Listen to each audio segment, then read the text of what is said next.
बिहार लोकसेवा आयोगाची परीक्षा रद्द झाल्यानं संतप्त तरुणांनी रस्त्यावर उतरून निषेध केला. पण आता या मोर्चावर झालेल्या लाठीमारावरून बिहारचं राजकारण तापलं आहे. पण या सगळ्यात प्रशांत किशोर हे मात्र वेगळ्याच कारणानं वादात अडकले आहेत. बिहार लोकसेवा आयोगाची परीक्षा रद्द करण्यात आल्यानं विद्यार्थ्यांनी काही दिवसांपासून आंदोलन सुरू केलं होतं. पाटणामधील गर्दनीबाग येथे हे आंदोलन सुरू होतं. या विद्यार्थ्यांना पाठिंबा देण्यासाठी प्रशांत किशोर शनिवारी आले आणि त्यांनी गांधी मैदान इथे रविवारी छात्र संसद भरवण्याची घोषणा केली. त्यानुसार रविवारी अनेक विद्यार्थी त्या ठिकाणी जमले. प्रशांत किशोरही आले. पण त्यानंतर तिथे काय घडलं पहा. जब हम लोग शांतिपूर्वक वहाँ आंदोलन कर रहे थे तो कोई क्यों ही चैलेंज करके आया कि हम आप लोग के साथ रहेंगे, हमेशा रहेंगे। यहाँ के बर्बाद किया है, पूरा आंदोलन को पीछे किया है और उसके लिए सारा दोषी वो होगा। इसलिए कि वो बोला कि जब तक आप हैं, वही जानना चाह रहे हैं कि आप लोग गर्दनी बाग में धरना स्थल पे थे।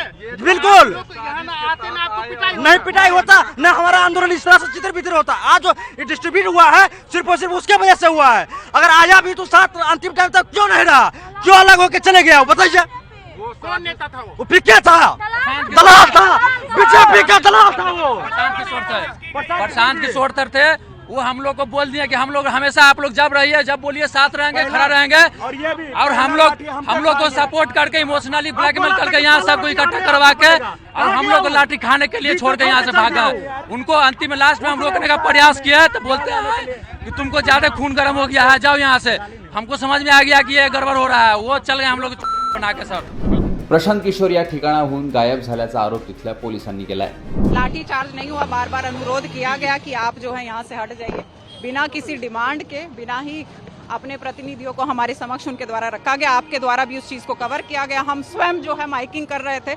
हमने बार बार उनको बोला कि आपके प्रतिनिधि हमारे समक्ष नहीं आ रहे हैं और जो भी इन लोगों को यहाँ तक मार्च करवाने के लिए लेकर आए थे वो इनका जो है छोड़ चुके हैं। उनको यहाँ छोड़कर वो निकले यहाँ से। उसके बाद भी हमने बोला कि आप जो है आपकी जो भी मांगे हैं वो हमारे समक्ष रखिए, वार्तालाप के लिए हम लोग तैयार हैं। लेकिन वो यहाँ जमे रहे, अपनी हट पे अड़े रहे।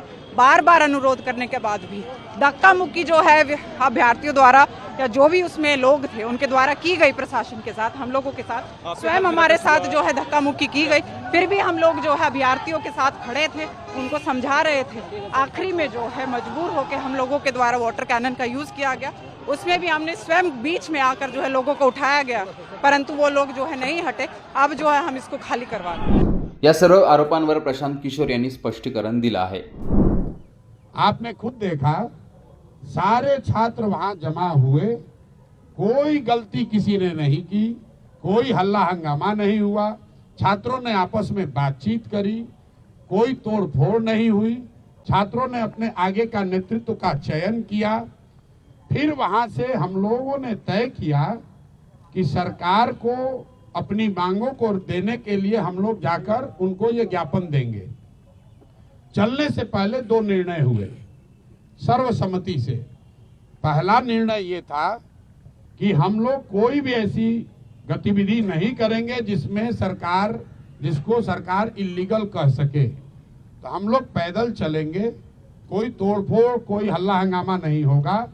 सरकार जहां भी हम लोग को रोकेगी हम लोग वहीं पर बैठ जाएंगे। आप सब लोग वहां थे। उस दौरान हम लोगों ने वहां के प्रशासन से बातचीत शुरू की इस स्थिति को डिफ्यूज करने के लिए। पहला प्रस्ताव प्रशासन की ओर से ये आया कि आप छात्रों के डेलीगेशन से सरकार की ओर से बीपीएससी के सेक्रेटरी मिलने को तैयार है, जिसको वहां पर बैठे छात्रों ने सबने खारिज कर दिया। फिर आधे घंटे करीब 15-20 मिनट के बाद यहाँ के मुख्य सचिव अमृतलाल मीना जी ने से बात होने के बाद उन्होंने कहा कि वो छात्रों के डेलीगेशन से मिलने के लिए तैयार है। इस बात की हम लोगों ने वहां घोषणा की। विद्यार्थ्यांना पाठिंबा म्हणून प्रशांत किशोर गेले खरे, पण त्यांनी मध्येच साथ सोडल्याचा आरोप विद्यार्थी करत आहेत. एकूणच विधानसभा निवडणुकांचे पडघम आतापासूनच वाजू लागल्यानं तरुणाईच्या प्रश्नांवर राजकारण होऊ नये अशी अपेक्षा इथले विद्यार्थी व्यक्त करत आहेत. या घटनेविषयी आणि या एकूणच प्रकाराविषयी तुमचं मत कमेंट बॉक्समध्ये सांगा. लोकमतचं यूट्यूब चॅनल सबस्क्राईब केलं नसेल तर आठवणीने सबस्क्राईब करा.